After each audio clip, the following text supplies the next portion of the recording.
बहुत समय पहले भारत के पश्चिमी भाग में एक विशाल और समृद्ध राज्य था, चित्तौड़। यह केवल एक किला नहीं था, बल्कि शौर्य, सम्मान और त्याग की भूमि था।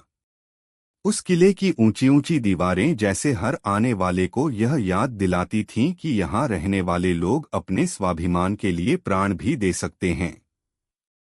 उस समय चित्तौड़ के राजा थे रत्न सिंह। वे एक वीर, न्यायप्रिय और बुद्धिमान शासक थे। उनकी रानी थीं पद्मावती, जिन्हें लोग रानी पद्मिनी भी कहते थे।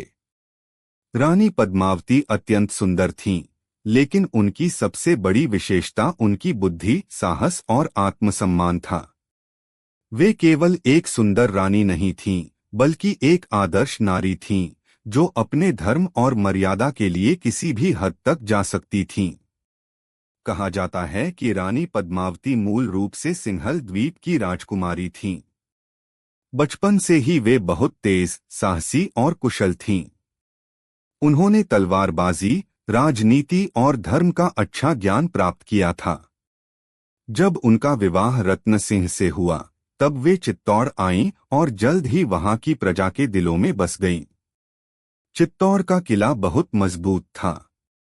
चारों ओर ऊंची दीवारें, विशाल दरवाजे और भीतर रहने वाले बहादुर सैनिक इसे अजेय बनाते थे। लेकिन हर महान राज्य की तरह यहाँ भी कुछ ऐसे लोग थे जिनके मन में लालच और धोखा भरा हुआ था। एक दिन दरबार में एक कवि और संगीतकार आया, जिसका नाम था राघव चेतन। वह बहुत प्रतिभाशाली था, लेकिन उसके मन में घमंड और छल था। एक दिन उसने ऐसी गलती कर दी, जिससे राजा रत्न सिंह नाराज हो गए और उसे राज्य से निकाल दिया गया। अपमानित होकर राघव चेतन ने बदला लेने की ठान ली। वह सीधे दिल्ली गया और वहां के सुल्तान अलाउद्दीन खिलजी से मिला। अलाउद्दीन एक शक्तिशाली और महत्वाकांक्षी शासक था, जिसे हर सुंदर और कीमती चीज को पाने की चाह थी। राघव चेतन ने उसे चित्तौड़ की समृद्धि और रानी पद्मावती की सुंदरता के बारे में बताया। उसने कहा कि दुनिया में पद्मावती जैसी सुंदर स्त्री कोई नहीं है। यह सुनकर अलाउद्दीन के मन में लालच जाग उठा। उसने ठान लिया कि वह चित्तौड़ पर हमला करेगा और रानी पद्मावती को अपने अधिकार में लेगा। कुछ ही समय में अलाउद्दीन खिलजी ने अपनी विशाल सेना के साथ चित्तौड़ की ओर कूच किया। उसकी सेना इतनी बड़ी थी कि जहां तक नजर जाती, केवल सैनिक ही सैनिक दिखाई देते थे। उसने चित्तौड़ के किले को चारों ओर से घेर लिया। किले के भीतर चिंता का माहौल था, लेकिन डर नहीं था। राजा रत्न सिंह और उनके सैनिकों ने ठान लिया था कि वे अपने राज्य और सम्मान की रक्षा के लिए अंत तक लड़ेंगे। कई दिनों तक युद्ध चलता रहा। चित्तौड़ के सैनिक बहादुरी से लड़ते रहे, लेकिन दुश्मन की सेना बहुत बड़ी थी। तभी अलाउद्दीन ने एक चाल चली। उसने संदेश भेजा कि वह युद्ध नहीं चाहता, केवल रानी पद्मावती को एक बार देखना चाहता है, फिर वह लौट जाएगा। राजा रत्न सिंह को यह प्रस्ताव अजीब लगा। वे जानते थे कि यह एक चाल हो सकती है, लेकिन दरबार में विचार विमर्श के बाद यह तय हुआ कि यदि इससे युद्ध टल सकता है तो इसे स्वीकार किया जाए, लेकिन एक शर्त पर। रानी पद्मावती ने स्वयं एक योजना बनाई। उन्होंने कहा कि अलाउद्दीन उन्हें सीधे नहीं देख सकता, बल्कि केवल उनके प्रतिबिंब को दर्पण में देखेगा। इस तरह मर्यादा भी बनी रहेगी और युद्ध भी टल सकता है। अलाउद्दीन इस बात के लिए तैयार हो गया। उसे किले के भीतर लाया गया, जहां एक विशेष स्थान पर दर्पण लगाया गया था। उसने दर्पण में रानी पद्मावती की छवि देखी। वह उनकी सुंदरता देखकर मंत्रमुग्ध हो गया, लेकिन उसका लालच और बढ़ गया। उसने मन ही मन तय कर लिया कि वह किसी भी कीमत पर रानी को प्राप्त करेगा। जब वह वापस जाने लगा, तब उसने एक और चाल चली। उसने राजा रत्न सिंह को अपने शिविर तक विदा करने के लिए बुलाया। जैसे ही राजा वहां पहुंचे, अलाउद्दीन ने उन्हें बंदी बना लिया।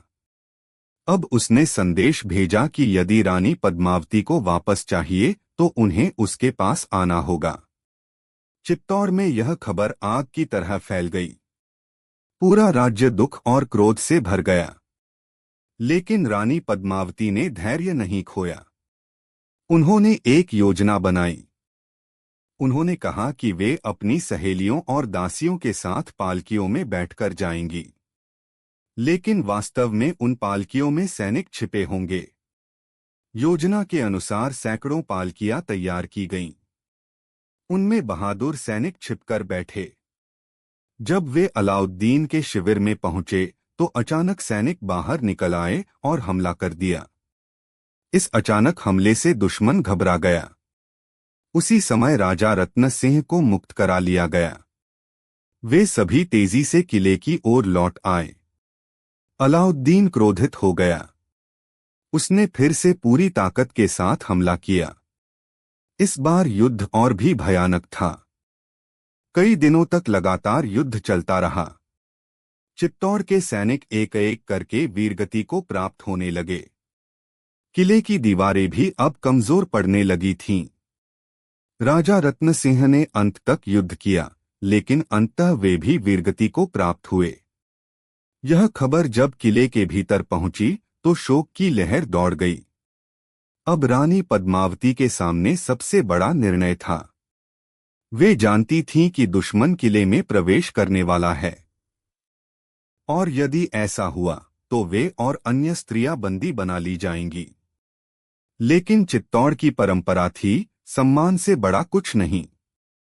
रानी पद्मावती ने निर्णय लिया कि वे अपने आत्मसम्मान की रक्षा के लिए जौहर करेंगी। जौहर का अर्थ है आग में स्वयं को समर्पित कर देना, ताकि दुश्मन के हाथों अपमान न सहना पड़े। रानी ने किले की सभी स्त्रियों को बुलाया। उन्होंने शांत स्वर में कहा कि अब समय आ गया है कि हम अपने सम्मान की रक्षा करें। सभी स्त्रियां समझ गईं कि क्या होने वाला है।